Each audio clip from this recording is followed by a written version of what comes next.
how do you sustain your exercise program?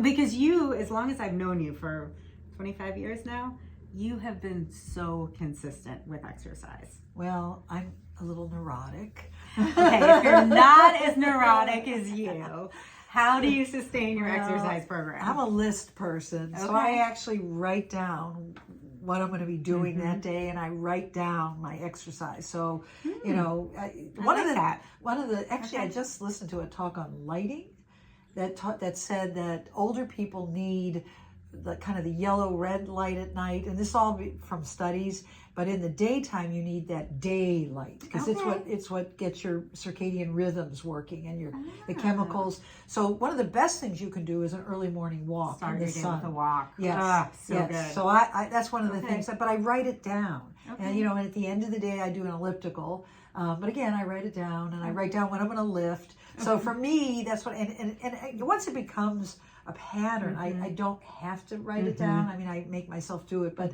that might help somebody. Yeah, How about you? I have a few different techniques. So I tend to, at the beginning of the week, plan my week because I like to, I'm not quite as neurotic as you.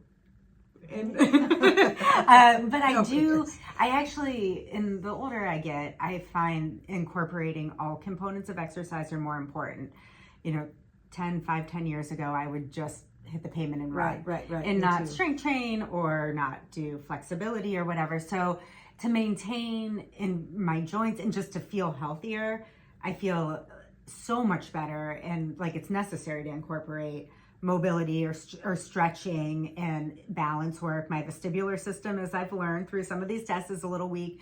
So I need to take separate time to do balance training, vestibular training, strength training, mobility work. So I like to think about my week as a whole and know 2 days a week I am in a strength train. So my priority that day will be strength training and probably not cardiovascular work. Yep. But then 2 days a week I'm going to prioritize cardiovascular work, and then where I can put in a little nugget of stretching for 10 minutes or some balance work for 10 minutes. So I like to structure around my week because every week for me looks a little different.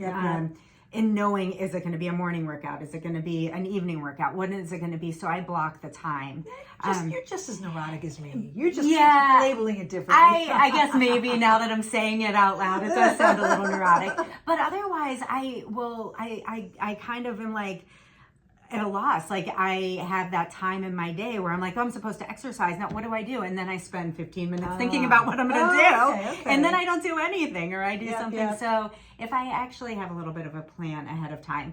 And then the other thing I think just to sustain it longer term is never, you know, I see this all the time. You probably too, where people up the intensity too quickly and end up getting injured or not feeling good after a workout. I think the best workouts are when I just feel energized and good for the rest of the day. Where sometimes not overdoing. Not overdoing. And I it doesn't always, there's different periods. Like sometimes exercises, for most of the time, you're exercising to maintain a healthy life, not for some grand sporting event or something. So it's just making sure that you're doing something that's sustainable in terms of long term. You're not going to injure yourself. Or you know, there are certain things that are better high intensity. So if you don't want to spend as long doing a cardio, it's got to be really intense. Yes. So you can trade that off. Yes. Or I mean, I know I lift 3 times a week. Yeah. That's intense, but I dread it.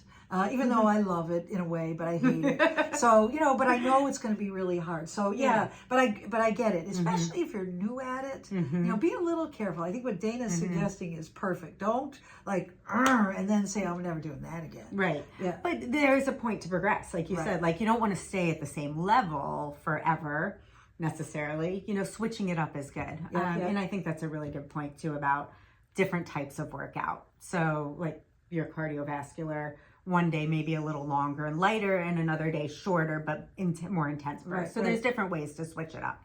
But I think variety is key. Planning.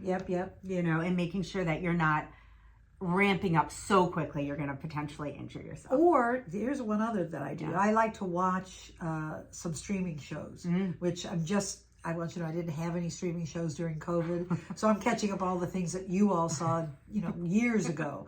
But I watch them, and then it makes me have to go back to the elliptical to continue to watch. So I That's do a good something little I trick. I like that. Yeah, for sure. So hopefully you can take some of those little tips and implement them into your own life.